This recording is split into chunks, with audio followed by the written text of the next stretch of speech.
I'm thrilled to welcome you back to our journey through Western art history. This is the second video in our Brushstrokes Through Time series, where we're exploring Western art from medieval times to the modern and contemporary era. Today, we're diving into the captivating world of Renaissance art.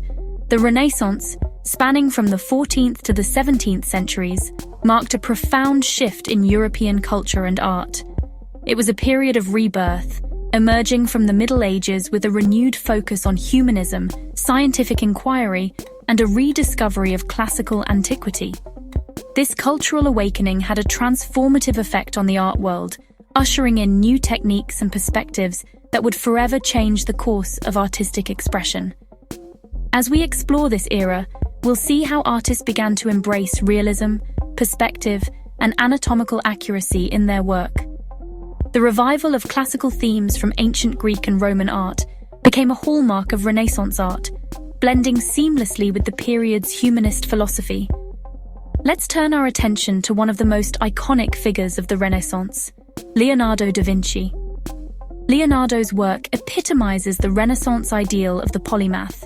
He was not just a painter, but also a scientist, engineer, and inventor. His artistic techniques, particularly his mastery of sfumato, revolutionized the way artists approached light and shadow. Take the Mona Lisa, for example. When we look at this painting, what's remarkable is how Leonardo captured human emotion and form. The subtle gradations of tone around the eyes and mouth create an enigmatic expression that has captivated viewers for centuries.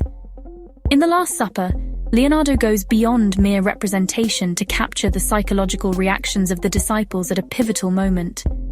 These works showcase not just technical skill, but a deep understanding of human nature and emotion.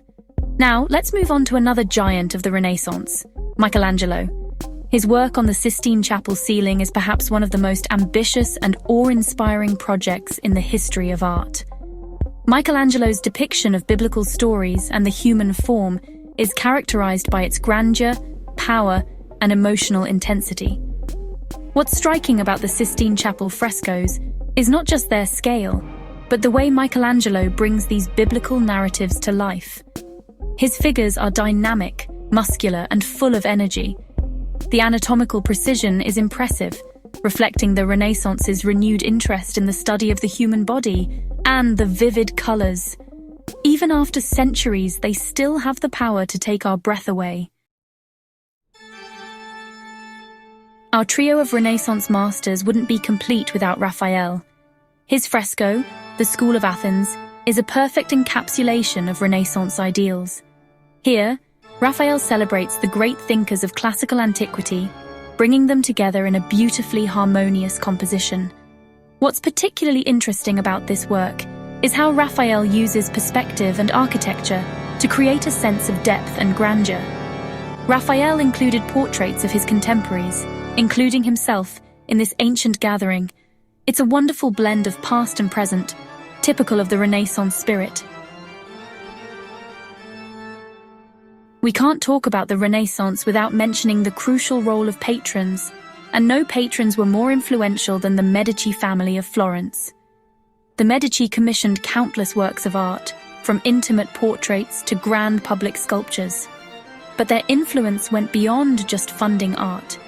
They created an environment where artists could experiment, push boundaries, and pursue their visions. The Renaissance, as we know it, might not have happened without this support. The Renaissance wasn't just about painting and sculpture. Architecture underwent a dramatic transformation as well. Renaissance architects looked back to classical forms, incorporating elements like columns, arches, and domes into their designs. One of the most famous examples is Brunelleschi's dome for the Florence Cathedral. Its innovative design and construction techniques were groundbreaking for the time. We can see how architectural principles like perspective and proportion influenced painters too. Many Renaissance paintings feature elaborate architectural backgrounds, showcasing the artist's mastery of these new techniques. The Renaissance was a time of great scientific discovery, and these advancements had a profound impact on art. Artists like Leonardo da Vinci were at the forefront of scientific inquiry, studying anatomy, optics, and natural phenomena. The invention of linear perspective was a game changer. Artists could now create the illusion of three-dimensional space on a flat surface with mathematical precision. This technique, first codified by Leon Battista Alberti, revolutionized painting and influenced how artists approached composition. It's a perfect example of how art and science were intertwined during the Renaissance. While the Renaissance is often associated with male artists, it's important to recognize the contributions of women to the art world during this period. Artists like Sofonisba Anguissola and Lavinia Fontana achieved significant recognition in their time, despite the societal constraints placed on women. These women often specialized in portraiture and still life, genres that were more accessible to them.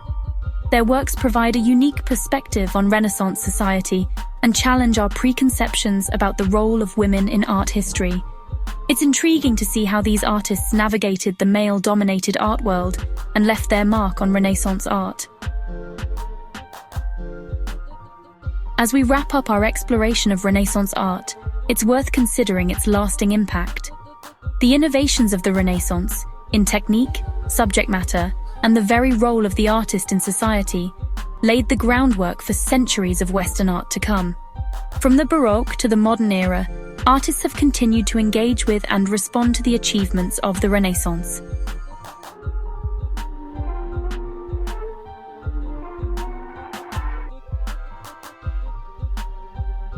Thank you for joining me on this journey through Renaissance art. In our next episode, we'll be exploring the drama and grandeur of the Baroque period. How did artists build on and react against Renaissance ideals? You'll have to tune in to find out. If you've enjoyed this video, please don't forget to subscribe and hit that like button. Your support helps us continue to bring art history to life. Until next time, keep those brushes moving through time.